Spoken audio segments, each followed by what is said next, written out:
Estudiantes de esta asignatura. La idea de este video es que podamos conocer el contenido que se va a abordar esta semana. Con este video lo que se busca es profundizar un poco más acerca del tema que se va a abordar. En esta semana estaremos trabajando con los números racionales e irracionales. Forman parte de un conjunto numérico que tiene vasta aplicación, sobre todo en el área de la optometría. ¿Por qué? Porque trabaja con números que de forma específica no son números enteros o son una porción de algo, que es básicamente donde se enfocan los números racionales e irracionales. Aquí vamos a trabajar con fracciones, cómo se clasifican, cómo puedo encontrar la fracción generatriz de la misma y informaciones que son de vasto interés para ustedes y sobre todo de mucha aplicación. Lo primero es entender qué son los números racionales. Son básicamente un conjunto numérico. Los números se clasifican de acuerdo a las características propias que tengan cada conjunto de número, cada grupo de número, familia de número. En este caso, los números racionales están conformados por el conjunto de los números racionales y por el conjunto de los números irracionales. Son conjuntos disjuntos entre sí. Los números racionales también se definen a partir del conjunto de los números enteros, que se representa con la letra Z, y es donde se encuentran los números naturales, que son los enteros positivos, y el opuesto de esos números naturales, que serían los negativos. Un número racional realmente se define como el cociente de dos números enteros. Cuando hablamos de la palabra cociente, estamos hablando de la división entre dos números. Que yo tenga 5 dividido entre 3, ese 5 tercios o ese 5 dividido entre 3 es un número racional porque se representa o es más bien el cociente de dos números enteros. Así como los números enteros se representan con la letra Z, los números racionales lo vamos a representar por una letra Q, esta Q de queso. Bien. Ejemplos de los números racionales, por ejemplo, tengo el menos 8 tercios, está expresado como la división de dos números enteros. Es un número racional porque, como bien les dije, está expresado como el cociente de dos números que son enteros.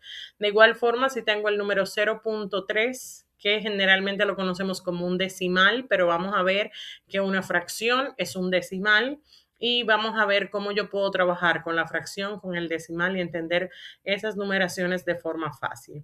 Es un número racional porque obviamente puede ser escrito como el cociente de dos números enteros, en este caso 3 dividido entre 10. En el caso de negativo 5 es un número racional, aunque usted dirá, pero profesora, ¿eso es un número entero? Sí, pero ese número entero obviamente también se puede escribir como el cociente de dos números enteros. Y te dirá, pero ¿y dónde? ¿Entre quién se está dividiendo el negativo 5? Recordar que los números, aunque no se vea y aunque no se marquen, están divididos entre uno. Entonces, eso quiere decir que los números enteros y los números naturales también son números racionales, porque también están escritos como el cociente o la división de dos números, salvo que en la mayoría de estos casos el denominador o quien los divide es el número 1 y generalmente no se marca. Bien. Están también los números irracionales, los números reales, que es el conjunto que los contiene a ellos, que no pueden ser escritos como cocientes de enteros, son números irracionales. Un número irracional es aquel que no puede ser expresado como una fracción irreductible. Estos números se caracterizan por su representación, porque su representación decimal es infinita, no periódica. Más adelante vamos a explicar qué significa cada cosa. Y en el caso de los irracionales, se representa con una Q, pero en este caso le ponemos una comilla encima indicando que son números irracionales. Ejemplos de números irracionales, por ejemplo, tengo raíz de 2. Entonces, más 1, por ejemplo, es un número irracional porque al representar la forma decimal es infinita. Dígase que la cantidad de dígitos que hay después del punto es infinita y es no periódica. O sea que yo no puedo definir o no se puede establecer el periodo o el ritmo o modelo que representan estos números mientras se desenvuelve. Se observa que al representar la representación de raíz de 2 más 1, la parte decimal coincide con la parte de raíz de 2 y un número decimal que es obviamente un número decimal no periódico. Igual pasa cuando tengo pi sobre 2, recordando que el número pi es un índice que establece una relación entre entre el círculo y su radio, pero es un número que es 3.141516. Es irracional porque todavía no sabemos cuál es el último dígito de eso y además no tiene un periodo fijo. Lo siguiente que vamos a hablar, porque hemos dicho una y otra vez y hablado sobre el cociente, sobre la división, es el concepto de que es una fracción. Una fracción es una división, obviamente, entre dos números y es también una porción del total de algo. Entonces, es sumamente importante aprender a trabajar con las fracciones sin temor para que podamos tener éxito en el área de las matemáticas. Una fracción, más bien las fracciones expresan partes de una unidad. También se conocen como números fraccionarios y son básicamente el cociente o la división entre dos números enteros que generalmente se utilizan A y B, que serían dos números cualesquiera. ¿Cuáles son los elementos dentro de una fracción? Básicamente, los elementos que forman una fracción y que se escriben separados por una raya horizontal, tenemos la parte de arriba, que llamamos numerador, y tenemos la parte de abajo, que es el denominador. ¿Qué indica cada cosa? En el caso del numerador, indica las partes que tenemos y el denominador indica las partes en que dividimos a cada unidad. Por ejemplo, yo tengo un pedazo de 2 que estaban. Entonces, es sumamente importante saber también cómo se leen las fracciones. En este caso, un medio es una fracción frecuente y tiene esa notación, pero también puedo decir 1 dividido entre 2 o puedo leer el numerador de forma numeral y el denominador de forma ordinal. Dígase 1 sobre 2, o por ejemplo, un tercio, un cuarto, un quinto, un sexto, un noveno. ¿Cómo se clasifican las fracciones? Vamos a tener fracciones comunes y vamos a tener fracción decimal. Una fracción común es aquella que tiene en su denominador un número diferente a la unidad. Cuando hablamos de la unidad, estamos hablando del número 1 seguida de 0. Y en el caso de una fracción decimal es aquella en la cual el número de abajo, o sea, el denominador, es una potencia de 10. ¿Cómo sería 10, 100, 1000, 100.000, 10.000, etcétera? Una fracción común, por ejemplo, estas que están aquí, 1 sobre 2, vemos que el número que está en el denominador no es 1 y no está seguido de 0.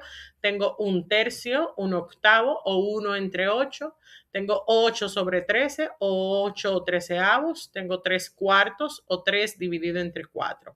En el caso de la decimal, vemos que el denominador, tal como lo enuncia la definición, es la unidad, dígase el 1, seguido de ceros. Tengo 6 décimas, 4 centésimas, 13 milésimas, etc.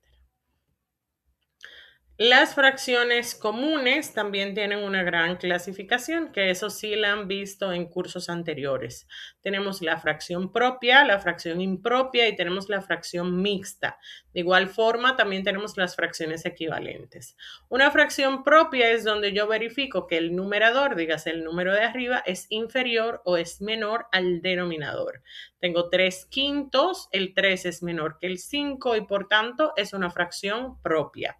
En el caso de 7 quintos, el numerador es mayor que el denominador y por ende es una fracción impropia. En el caso de la fracción mixta, tengo una parte entera y tengo una parte que es una fracción propia. Y en el caso de las fracciones equivalentes, son equivalentes porque al final es la misma representación, es la misma proporción que se da. 4 de 6 es lo mismo que 8 de 12. Si, por ejemplo, usted tiene una pizza y va a tomar 4 pedazos de una pizza que está cortada en 6, sería lo mismo que usted tomar 8 pedazos de una pizza que estaría cortada en 12. Por eso, estas fracciones se entienden que son equivalentes. De igual forma, las fracciones comunes se pueden clasificar en fracciones homogéneas y heterogéneas. Las fracciones homogéneas son aquellas donde yo verifico que el denominador es justamente el mismo. Por ejemplo, tengo 4/5 y 6/5 son fracciones homogéneas porque comparten el mismo denominador. En el caso de las heterogéneas sería todo lo contrario, es donde sus denominadores son totalmente diferentes y por ende no son iguales. Las fracciones decimales tienen una gran clasificación también y son la de decimal exacto, decimal periódico puro y decimal periódico mixto.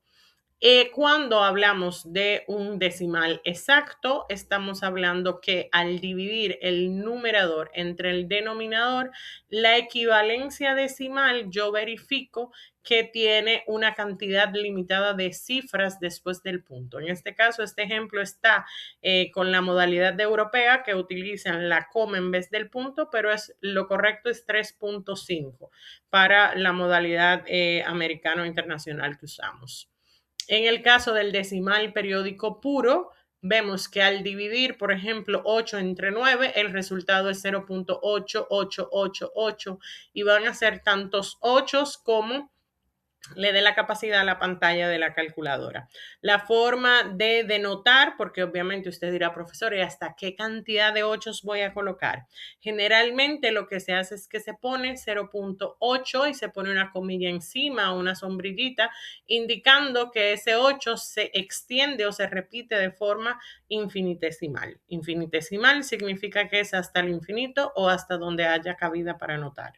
Lo mismo pasaría aquí, porque el periodo no necesariamente tiene que ser de una cifra, puede estar compuesto de más de una cifra o de infinitas cifras en este caso. En este caso veo que es 0.258, 258, 258, que sería 0.258 o 258 centésimas y veo que marcan la sombrillita para indicar obviamente que es el periodo y que se repite de forma infinitesimal. En el caso del decimal periódico mixto, así como lo dice su nombre, va a ser un híbrido o una mezcla entre algo que se repite y algo que no se repite. Por ejemplo, si tengo 0.247, indicando que el 7 es el número que se repite, sería 0.247777777 de forma infinitesimal. Igual aquí abajo tengo 0.9333333. ¿De acuerdo? ¿Cómo se clasifican las fracciones decimales? En los casos de decimales que no pueden ser expresados de la forma anterior, como habíamos visto, entonces se corresponden al conjunto de los números irracionales. Ejemplos frecuentes de ellos, tengo raíz de 2, que es 1.41, 42, 13, 6, 2, 3, 7, y obviamente no se verifica un patrón ni tienen un periodo establecido. Igual raíz de 3. Tengo también el número de Euler, que es 2.71828182. Y tengo también uno que ustedes conocen bastante, que es el pi, 3.14.